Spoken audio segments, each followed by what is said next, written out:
یہ جنگ جو ہوئی ہے کربلا میں، معرکہ کربلا جو ہوا ہے، یہ یزید اور امام حسین کے درمیان نہیں تھا، بلکہ حسینیت اور یزیدیت کے درمیان تھا۔ یعنی یہ شخصی لڑائی نہیں تھی، بلکہ نظریات کا تصادم تھا۔ اگر شخصی لڑائی ہوتی تو یزید جیت گیا تھا، بطور شخص حضرت امام حسین شہید کر دیے گئے اور یزید جو ہے وہ تخت و تاج پہ متمکن رہا۔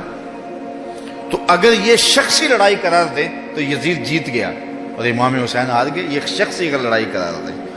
اور اگر یہ لڑائی نظریات کی قرار دیں، اور جو حقیقت میں نظریات کی لڑائی ہے، تو یزیدیت ہار گئی اور حسینیت زندہ باد ہو گئی۔ یزیدیت کا جنازہ نکل گیا۔ وہ تخت و تاج جس کے لیے یزید نے اتنا کچھ کیا تھا، اس کے اپنے بیٹے نے اس پہ تخت پہ تھوکا۔ یزید کا بیٹا معاویہ بن یزید جب تخت نشین ہوا ہے تو وہ گھر سے باہر 6 ماہ نہیں نکلا، اس کا جنازہ ہی نکلا۔ تو لوگوں نے کہا آئیے نا تخت پہ بیٹھیے، کہا میں اس تخت پہ نہیں بیٹھنا چاہتا جس سے آل پیغمبر کے خون کی بو آ رہی ہے، میں نہیں اس تخت پہ بیٹھنا چاہتا۔ اور پھر اس کا تخت سمٹ گیا، اس کا نام مٹ گیا، کلنج کے مرض سے تڑپتا ہوا مرا اور انتہائی ذلت کی موت مرا، رسوا ہو گیا، اس کا نام بھی باقی نہیں ہے۔ میں گزشتہ برس کربلا میں حاضر ہوا تو حضرت امام حسین کا چمکتا ہوا روضہ نور دیکھا۔ وہ لمحے بڑے دردناک تھے جب ہم کربلا میں پہنچے اور رات کا موقع تھا، تو ہمارے ڈرائیور نے کہا کہ یہ نہر فرات ہے، وہ نہر فرات جو چمکتی رہی اور جس کی لہریں اچھلتی رہیں، اور کربلا کا یہ مقدس قافلہ پیاسا رہا۔ تو عجیب قلب کے اندر کیفیات کا ایک جہان تھا۔ یہ تو امام حسین کا روضہ ہے نا، لیکن یزید کا نشان نہیں ملا۔ میں نے تاریخ کی کتب میں ڈھونڈا کہ یزید کی قبر کہاں ہے، تو مجھے تاریخ نے بتایا مزبلہ دمشق، دمشق کے اندر کوئی جگہ ہے جہاں لوگ کوڑا پھینکتے ہیں، تو اس کوڑے کے نیچے کہیں یزید کی قبر ہے۔ نشان بھی نہیں ہے کہاں ہے، لیکن اتنا پتہ ہے اس روڑی کے نیچے یزید کی قبر ہے۔ یزید کی قبر مزبلہ دمشق میں، اور امام حسین کا قبضہ آج بھی کربلا پہ۔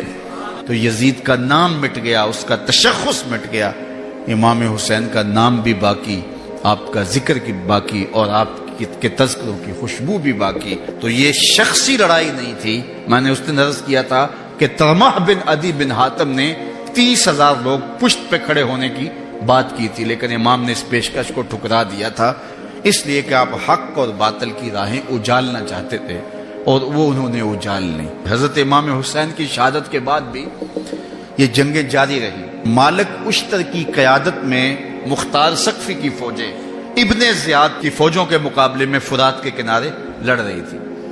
اللہ تعالیٰ نے فتح دے دی، ابن زیاد نے گھوڑے کو ایڑ لگائی اور میدان چھوڑ کے بھاگ گیا، باقی جو بھی قابو آتا اس کو پکڑ کے قتل کر دیا جاتا۔ خیر یہ لوگوں کی پہنچ سے بہت دور نکل گیا، لیکن اس کا جی گھبرا رہا تھا، پیاس کی شدت تھی، گھوڑا بھی ہانپ رہا تھا۔ تو یہ چلتے چلتے صحرا میں گیا تو وہاں اس نے دیکھا کہ ایک خیمہ ہے، تو سوچا کہ میں چلتے چلتے ان سے پانی کا گھونٹ مانگ لوں تاکہ اپنے جگر کی پیاس تو بجھا سکوں۔ تو اس نے گھوڑا کھڑا کیا اور ہانپتا ہوا اس نے پردہ اٹھایا، دیکھا تو خیمے میں امام زین العابدین قرآن کی تلاوت کر رہے تھے۔ تو جب اس نے دیکھا تو ایک دفعہ تو شرم سے پانی پانی ہو گیا، لیکن مرتا کیا نہ کرتا، پیاس کی شدت تھی کہ حضرت پانی دیجئے۔ امام زین العابدین نے دیکھا اور پھر گھڑے سے کٹورا بھرا اور اس کے ہاتھ میں تھمایا، سمجھا کہ حضرت نے مجھے پہچانا نہیں، پانی پی لیا، شدت کی پیاس تھی، پھر مانگا، آپ نے پھر دیا، تیسری مرتبہ پھر مانگا، آپ نے پھر دیا۔ 3 کٹورے پانی کے پینے کے بعد امام زین العابدین سے کہنے لگا حضرت شاید آپ نے مجھے پہچانا نہیں۔ امام زین العابدین ابھی تک ضبط کیے بیٹھے تھے، آنکھوں سے موٹے موٹے آنسو نکلے۔ کہا بدبخت تجھے نہیں جانتا جس نے میرا خاندان اجاڑ دیا، 6 ماہ کے بچے بھی نہ چھوڑے، جس نے مخدرات کو اونٹوں پہ بٹھایا، کیا تجھے نہیں جانتا جس نے خاندان نبوت اجاڑ دیا؟ تو کہا حضرت اگر جانتے ہیں تو میرے ساتھ یہ سلوک کیا کیا؟